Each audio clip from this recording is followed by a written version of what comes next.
HighBridge, a division of Recorded Books, presents How to Be a Farmer, an Ancient Guide to Life on the Land.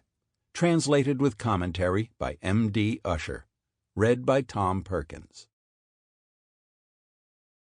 It is worth the expense of youthful days and costly hours if you learn only some words of an ancient language. It is not in vain that the farmer remembers and repeats the few Latin words which he has heard. Henry David Thoreau, reading from Walden, 1856. Introduction. People young and old have been leaving their desk jobs since at least the mid-19th century in search of a better life in the country. It seems every generation has its reasons for returning to the land. A recent article in the Washington Post describes a growing movement of highly educated, ex-urban, first-time farmers who are capitalizing on booming consumer demand for local and sustainable foods, and who, experts say, could have a broad impact on the food system. This is a phenomenon that we have seen playing itself out here in Vermont as well, where my wife and I have been farming for over 20 years. The corresponding new interest in agricultural history and agrarian values among the professional class is fast becoming a rural renaissance of sorts. While there are modern classics that cater to this interest already, for example, M.G. Cain's 5 Acres and Independence, 1935, Scott and Helen Nearing's Living the Good Life, How to Live Sanely and Simply in a Troubled World, 1954, Wendell Berry's The Unsettling of America, 1977. It is hoped that an anthology of ancient wisdom on country matters will broaden the horizon and help deliver us from our blinkered presentism. And yet the topic of country living could not be more contemporary or more urgent. One need look no further than architect Rem Koolhaas's extravaganza, Countryside the Future, an interactive installation on display at the Guggenheim Museum from February 2020 to February 2021. Koolhaas articulates the urgency of country living in the exhibition's companion volume, Countryside a Report, as follows. In 2020, 2 blatant tasks stand out. The inevitability of total urbanization must be questioned, and the countryside must be rediscovered as a place to resettle, to stay alive. Enthusiastic human presence must reanimate it with new imagination. How to Be a Farmer presents a small contribution to that new imaginary. As an anthology of excerpts, it possesses an exhibition quality of its own that embraces the necessarily developmental and collective nature of agronomic knowledge and endeavor. Many hands, as the saying goes, make light work. A unifying element is provided for in the choice of selections which focus on Greek and Roman attitudes, dispositions, and reflections on what it means to live, work, and think in a landscape.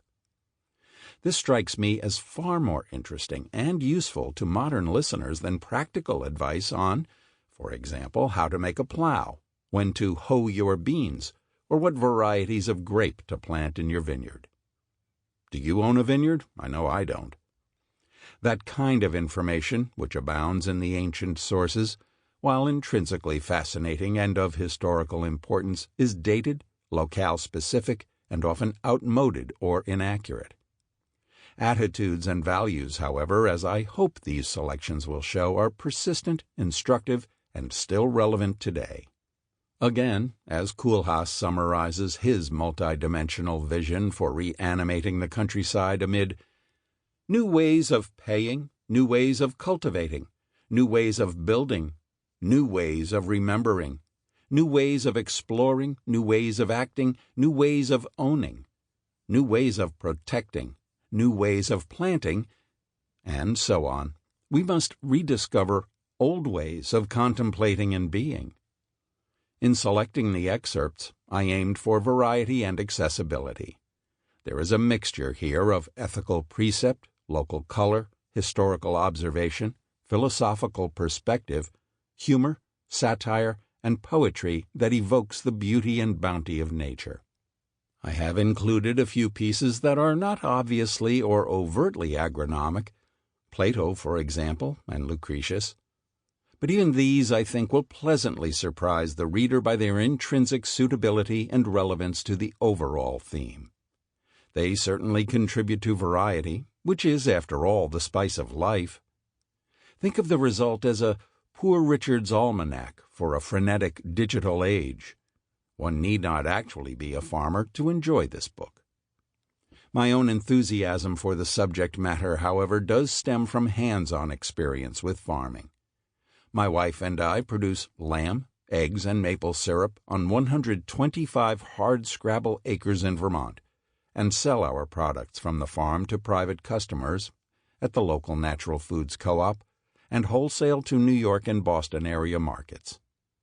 We also keep a few Scottish Highland cattle, tend large gardens, and dote on 2 lovely donkeys.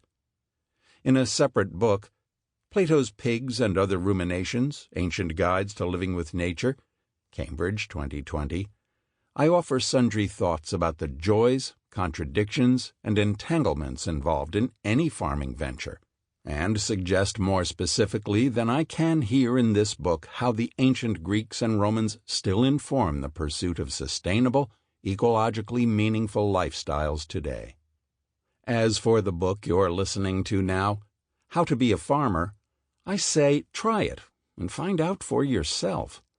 In your backyard, on your balcony, in an urban allotment, or on 1,000 acres. Anyone can do it. All of us used to. Ultimately, I believe farming is a state of mind, and it is well worth the trouble to cultivate that. Note on the sources and translations. Some of the works translated here are poetic in form. Hesiod, the hymnists, Lucretius, Virgil, and Horace, for example, all wrote in meter. I have not attempted to render these works metrically in English, and to capture all the irony, double entendres, and word play of these texts was simply not possible, though I have striven to communicate some of their poetic qualities. In any event, at every turn I have studiously avoided translation ease, while still trying to convey accurately what a given author actually wrote and meant. I hope I have succeeded, and also captured something of each writer's personality and charm. Unlike in many parts of the world, agricultural fieldwork in ancient Greece and Italy fell largely to men. Doubtless women also did their share, but the information we have suggests that their primary role consisted of managing the farmstead and household. Our sources reflect this fact, and so ancient writers speak inordinately of farming as a male activity. Women could take an interest in agronomy, to be sure, and well-to-do women could even own farms of their own. But the pronouns and adjectives he, him, his proliferate in these texts. How far we've come in this regard can be seen in the fact that, according to the most recent U.S. Census of Agriculture taken in 2017, the number of female farmers increased 27% over the previous 5 years. In the interest of capturing the excitement for farming among contemporary women, I have tried to convey gendered expressions as inclusively as possible without distorting the original. Fortunately, in my experience, farmers, whatever their gender, tend to be level-headed people, and will probably neither be surprised nor stumbled by the bias of the ancient sources, but will readily understand that everything said here applies as equally to women as to men. The ancient institution of slavery is more problematic. The unvarnished truth is that enslaved people supplied the bulk of agricultural labor, in the Roman world especially. One should be quick to add, however, that slavery in ancient Greece and Rome had nothing to do with race, but was a residual of war, of which there was no shortage in antiquity. In spite of the reality on the ground, and, in some senses, because of it, the ideal farmer of the classical world was always envisaged as a citizen smallholder. Slave and free could and did work together on the farm, but the fundamental violation of human agency and dignity that slavery represents is a source of unpleasant noise running in the background of some of these texts. In the case of Rome in particular, the situation represents a failure to refuse to exploit persons and populations as instruments for economic gain, a moral problem that, frankly, the modern world has not properly solved yet either. The Greek and Latin texts on which the translations are based are those printed in Harvard's Loeb Classical Library, with the exception of Hesiod, for which I use the edition of M. L. West, Oxford, 1978. Musonius Rufus and the Orphic hymns do not have a Loeb edition. For Musonius, I used Cora E. Lutz's text. For the Orphic hymns, I found I still preferred Hermann's 1805 text to the more recent edition by Quant. The text for the farmer's epitaph, an inscription, comes from the Corpus Inscriptionum Latinarum. Brief introductions to each selection provide some context for appreciating the passage in question, though I think the excerpts speak pretty well for themselves. Notes here and there offer additional information and or explanation of unfamiliar references or allusions. 1. Keeping up with the Joneses. Livelihood is hard to come by. Hesiod, Works and Days, 1-46. Hesiod was shepherd poet from Cow Country, Boeotia in Greece, who lived around 750 BCE. The Works and Days is a didactic miscellany in which Hesiod gives folksy and sometimes practical advice about living in a small community organized around agricultural exchange. The passage here, addressed to his brother Perses, the historicity of whom has been doubted by some scholars, is Hesiod's opening salvo. In announcing his discovery of a second sort of strife, one that impels people toward self-improvement, Hesiod sets himself apart from Homeric poetry, which deals in the other destructive kind of strife that precipitated the Trojan War. Hesiod, in other words, a farmer, presents himself as a poet of peacetime, where the main adversaries one needs to counter are impudence, laziness, wrongful living, and greed. Muses of Pieria, bestowers of glory and song, come to me now, singing hymns about Zeus your father, at whose behest mortals have fame, or do not. They are spoken of, or not, with no clear distinction, but according to great Zeus's will. For Zeus easily gives strength. Easily, too, he crushes the strong. With ease he cuts the prominent down to size and raises up the obscure. It is easy for him to straighten the bent and make a mighty man wither and fade. Zeus, roarer above, who dwells in the highest abodes, hear me, watch and attend, and with justice keep my pronouncements straight while I attempt to speak the truth here to Perses. So, all this time, there's not been just one goddess strife engendered on earth. There are two. One you'd praise upon seeing her work, but the other is deserving of blame. Their hearts are completely opposed. For one foments evil war and conflicts, and she's savage. There's not a person alive that loves her. Of necessity, by the immortals' decrees, do people give that grievous strife her due.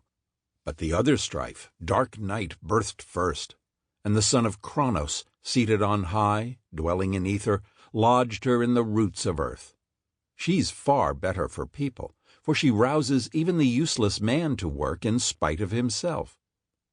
For when an idle man looks at his neighbor, a rich man, say, who is prompt to plow and sow and to put his house in order, he envies him because that neighbor is prompt with a view to wealth. This strife is good for people. And so, as the saying goes, potter vies with potter, carpenters with their kin, beggar rivals beggar, and bard begrudges bard. So you, Perses, take these matters to heart. Do not let the strife that delights in evil keep your heart from work while you attend hearings and gawk at disputes at assembly. If a man does not have a good year's livelihood stored indoors, harvested in due season, Demeter's grain, what the earth brings forth, he has little concern for disputes and assemblies. Once you've sated yourself on that, go right ahead and advance your disputes and conflicts in your quest to acquire another man's goods. You won't get a second chance to do this, so let's decide one dispute right here on the spot, using straight judgments, the best kind that come from Zeus. for you and I have already divided our plot of land. Yet you keep snatching it up and carrying it off with much else besides, gratifying the rulers, those gift-eaters who stand ready to pass judgment on this question.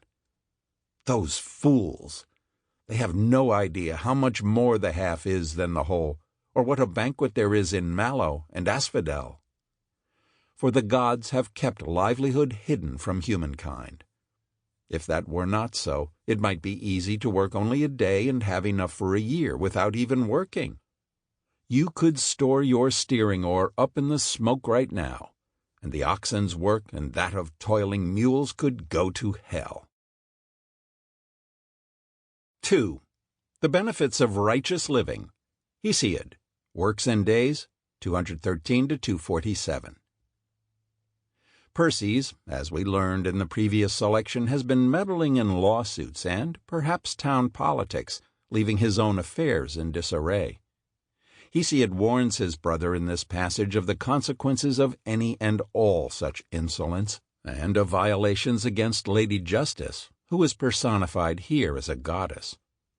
There is a better path, Hesiod urges, that of straight judgments that lead to peace and prosperity in the land. The alternative? Hesiod's description at the end of this passage recalls the fate of fallen Troy. As concerns you, Perses, heed justice. Don't foment violence. Violence is a bane to the low-born. Even a nobleman cannot easily endure it, but is brought low under its weight once he's met with ruin. The better road to just dealings passes by on the other side, and justice prevails over violence once it has reached its end. It is a fool who learns this only after suffering it. Oath-taking runs alongside bent judgments post-haste, and a ruckus arises of Lady Justice being hauled off. Gift-eating men lead her on and issue verdicts, their judgments bent. She follows into the city and into people's abodes, weeping, clothed in mist, carrying woe in her train for those who would drive her out and not ply her straight. But those who do render their judgments straight, to foreigners and citizens alike, and do not veer from what is just, their city blooms, and people come to full flower in it. Peace, a nurse to youths, prevails in their land, and far-sighted Zeus never allots them grievous war. Nor is famine ever the companion of straight-judging men, nor ruin, but in feasting they give and take a share of the fields they tend. For such people the earth produces life aplenty. In the mountains the oak produces acorns on its branches, and bees in its trunk. Their woolly sheep are weighed down, heavy with fleeces. Their wives birth children that resemble their parents, and they thrive with good things all of their days. They do not embark upon ships. Rather, the grain-giving land produces their crops. But for those who practice base violence and wicked deeds, far-sighted Zeus, son of Cronos, allots punishment. Often an entire city reaps the fruit of a bad man, the sort who commits an offense and contrives reckless plans. Upon men like these the son of Cronos hurls calamity down from the sky, famine together with plague, and the people wither away. Wives do not give birth, homesteads dwindle by the designs of Olympian Zeus. Indeed, sometimes the son of Cronos destroys their broad army, or their wall, or he exacts his vengeance on their ships at sea. 3. On Work and Wealth. Hesiod, Works and Days, 286 to 319, and 381 to 382. Hesiod is arguably the first proponent of the dignity of labor, but he is also a fierce and first advocate for a kind of self-sufficiency tempered by prudent openness to good advice. Both qualities are desirable attributes in a farmer. Hesiod has already told us in section number 1 that a livelihood is hard to come by. Here, he exhorts Perses toward the only dignified means to securing that end: work at work upon work.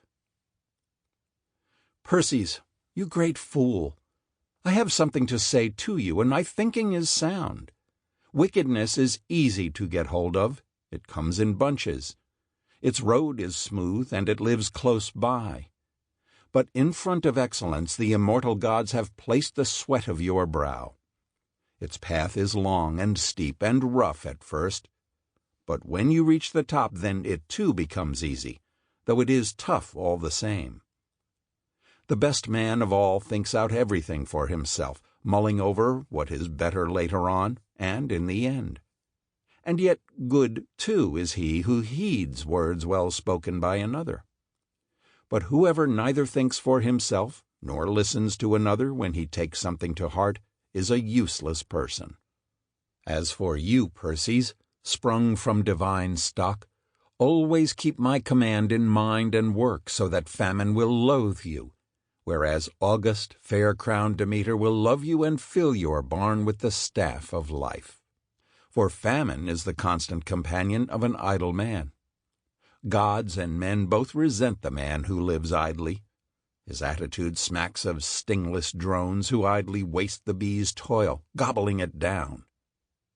But as for you, be amenable to arranging your work in due measure, so that your barns will be full with the staff of life in its season. Work is the source of men having many sheep and becoming wealthy. If you work, you are much dearer to immortals and mortals, for they despise idle men. Work is no reproach, but idleness is a reproach. If, however, you work, an idle man grows instantly jealous of you once you're rich. Excellence and praise accompany wealth. Whatever sort of person you happen to be by lot, to work is better, if, that is, you turn your senseless heart away from other people's possessions toward work, and take care for a livelihood, as I bid you to do. Shame's no good at providing for a man in need. Shame, who both harms and helps men greatly. Shame, as everyone knows, attends financial disgrace, whereas self-assuredness attends wealth. So, if the heart in your chest longs for wealth, do as follows: work at work upon work. 4. Cultivating good neighbors. On thrift. Hesiod, Works and Days, 342 to 369. The prescience of Hesiod extends also to his insights into the importance of social capital. Good fences might make good neighbors, but relationships, like fences, need to be built and maintained with craft and skill. Hesiod offers some time-proven advice on that topic here. Invite your friend to a feast, but leave your enemy be. Invite in particular whoever lives near you. For if a farm problem arises, neighbors will come in their bedclothes, whereas in-laws would get dressed. A bad neighbor is as much a pain as a good one is a blessing. The man whose portion includes a good neighbor possesses something of value. Not even a cow would be lost, unless the neighbor's a bad one. Measure things out properly from your neighbor, and pay him back properly too, with the exact measure, and even better if you can. That way you can find enough should you be in need later on. Don't seek ill-gotten gain. Ill-gotten gain is on par with ruin. Treat your friend like a friend, and go visit your visitor. Give to him who gives. Don't give to him who doesn't give. Anyone would give to a giver. No one gives to a non-giver. Giving is good. Snatching is bad. It's a giver of death. For the man who gives willingly, even if he gives much, rejoices in the gift and feels glad in his heart. The man who takes for himself, observing no sense of shame, even if it involves a small amount, hardens the heart. For if you add a little to a little, and do it often, even that amounts to much in no time. He who adds to what he has wards off burning hunger. What's stored at home, at least, doesn't worry a man. At home is better. What's outside is apt to spoil. To take from what you have is fine, though it pains the heart to need what you don't have. I urge you to take note of these things. When a jar is at its beginning or near its end, take your fill. In the middle, be sparing. To be sparing at the bottom, though, is stingy. 5. Procrastination, good and bad days. Hesiod, Works and Days, 410 to 413 and 825. Why do today what you can put off till tomorrow? Hesiod tells us why not in brief compass, and also scores a proverbial bon mot about the favorable and unfavorable character of certain days. Don't put things off till tomorrow or the next day, for the dilly-dallyer doesn't fill his barn, nor does the procrastinator. Stewardship, by contrast, fosters work. The man who puts off work grapples constantly with ruin. Concerning the character of days, sometimes a day is a mother, sometimes a stepmother. 6. A bucolic utopia. Plato, Republic, 368d to 373a. The Republic, Plato's masterpiece, is a thought experiment in sustainable living, the problem at the heart of which is this: what qualities in individuals and societies make for harmonious, mutually advantageous interactions over time? The solution lies in what Plato calls justice, and the prescriptions of the Republic, the guardian class, philosopher kings, and so on, are administered as a palliative for a political state of affairs depicted as feverish, sick, and in need of remediation. Before embarking on that curative regimen, however, Plato offers this account in Book 2 of the genuine, true, and healthy city, notable for its communitarian values and rustic vegetarian simplicity, even though Socrates' interlocutor Glaucon derides it as a city fit only for pigs. The inquiry we're undertaking is no trifle, but seems to me to call for someone with sharp eyesight. Since we ourselves are not clever, I said, I think we should approach our inquiry as if someone had arranged for us to read small letters from a distance, and then realized, given our poor eyesight, that the same letters existed elsewhere, larger, and in a larger format. It would seem a stroke of luck, I think, to be able to read those big letters first, and only then to look at whether the smaller ones were the same. Absolutely, said Adeimantus. But what is it you see in this scenario that has to do with our inquiry into what is just? I'll tell you, I said. When it comes to justice, don't we say there is a kind pertaining to an individual, and a kind that belongs, in a way, to a whole city too? Very much so, he said. And a city is a bigger thing than one person, right? Yes, it is, he said. Perhaps, then, justice might be greater in its larger format and easier to comprehend. And so, if you wish, let's inquire to see first what kind of thing justice is in cities. Then, let us consider it likewise in each individual by observing similarities of the larger in the form of the smaller. Go on, then. Your proposition seems good to me, he said. And so, I said, if we were to observe in theory a city coming into existence, we'd also see its justice arising as well, and its injustice, yes? Yes, probably, he said. And once it's come to be, we can expect to see more readily what we're seeking, right? Yes, much more readily. Should we then try to embark on this? For I'm thinking it's no small task. Think it over now. It's been thought over, said Adeimantus.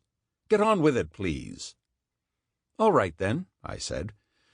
To my way of thinking, a city comes into existence because, as individuals, we are not self-sufficient but need many things. Or do you think there is some other source for establishing a city? No other source, he said.